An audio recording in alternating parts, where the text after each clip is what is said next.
Coming back to ఒక్కసారి మీ లక్ష్యాల గురించి వచ్చినప్పుడు, ఎందుకంటే మీరు అన్నారు ఒక లక్ష్యం అయితే నెరవేరని చెప్పి, అప్పుడు ఇప్పుడు ఈ ఎలక్షన్లో 100% పూర్తిగా అయింది. కేసీఆర్ని ఓడించాలని చెప్పి అది ఏదైతే ఆలోచన ఉండేనో అది పూర్తిగా కావడం జరిగింది. ఇప్పుడైతే ఏం ఖాళీ అయితే లేవు. అంటే కొంచెం డౌట్ఫుల్ ఉండే నాకు జస్ట్ బిఫోర్ ఎలక్షన్స్ 3-4 months నుంచి ఏదైతే బీజేపీలో నిర్ణయాలు తీసుకున్నారో సరిగా ప్రజలలో వెళ్ళలేదు. ఏది అక్కడ ట్రయాంగులర్ ఫైట్లో మళ్ళీ కేసీఆర్ వచ్చే సూచనలు ఉండేది.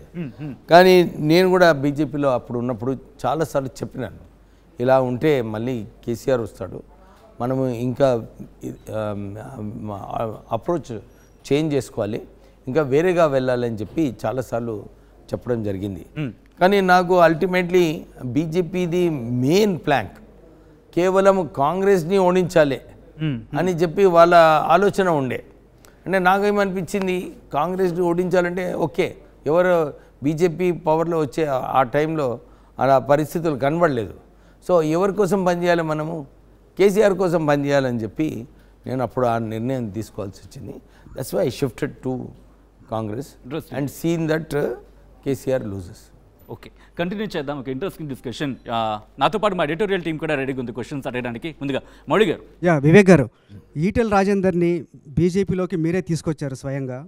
అలాగే ఆయన ఉప ఎన్నికల్లో ఆయన గెలుపు కోసం మీరు చాలా కష్టపడ్డారు, కృషి చేశారు. ఎందుకు ఆయనకు మీకు గొడవ ఎక్కడొచ్చింది, ఎందుకు విభేదాలు వచ్చినాయి?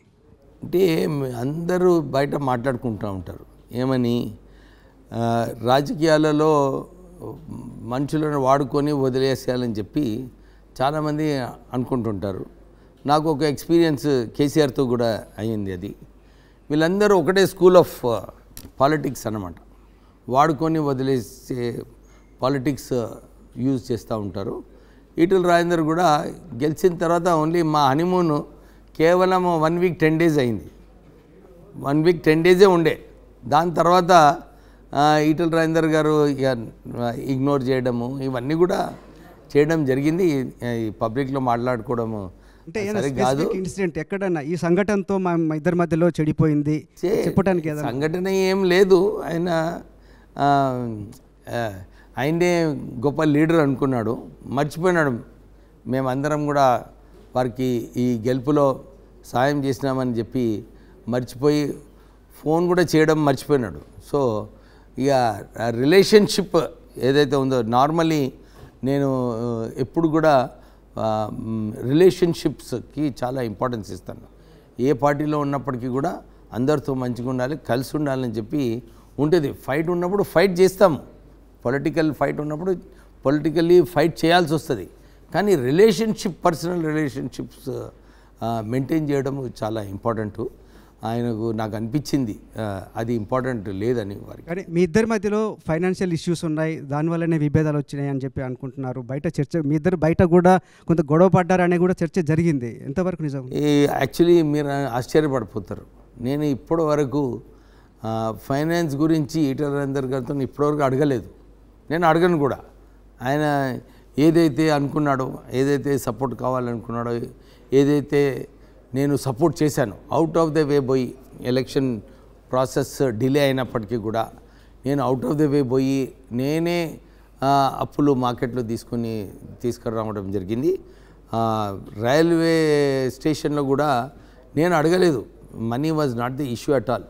వాళ్ళందరూ కూడా ఇది నాకు వ్యతిరేకంగా చేయడానికి ఒక స్టోరీ బిల్డప్ చేశారు. కానీ ఇప్పుడు కూడా చెప్తున్నాను, ఏదైతే మాట ఇచ్చినారో ఆ మాట ప్రకారంగా వారు పాటించుంటే బాగుండేది. కానీ వర్స్ట్ థింగ్ ఏంటంటే, ఏదైతే కష్టకాలంలో వారితో నిలబడ్డానో, ఏ కష్టకాలంలో ఆయనతో ఇప్పుడే చెప్పాను నేను, ఆ ధైర్యం ఏదైతే ఇప్పించినాను, that was my biggest contribution. కానీ ఆయన దాన్ని విలువ లేకుండా బిహేవ్ చేయడం నాకు ఫస్ట్ టైం నేను బాధపడ్డాను. యాక్చువల్లీ మీరు కాంగ్రెస్లోకి వెళ్ళడానికి, బీజేపీ నుంచి వదిలేయడానికి ఈటెల రాజేందరే కారకుడా?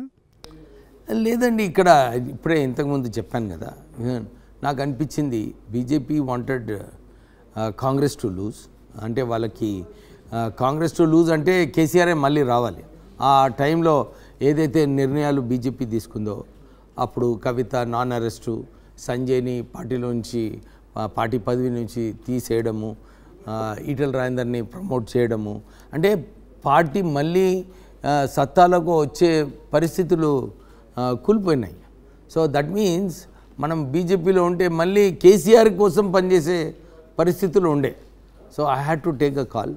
నేను ఏమని ఒరిజినల్ ఏదైతే లక్ష్యం ఉండేనో కేసీఆర్ని ఓడించాలని చెప్పి దాని గురించి నేను కాంగ్రెస్ పార్టీకి పోవడం జరిగింది.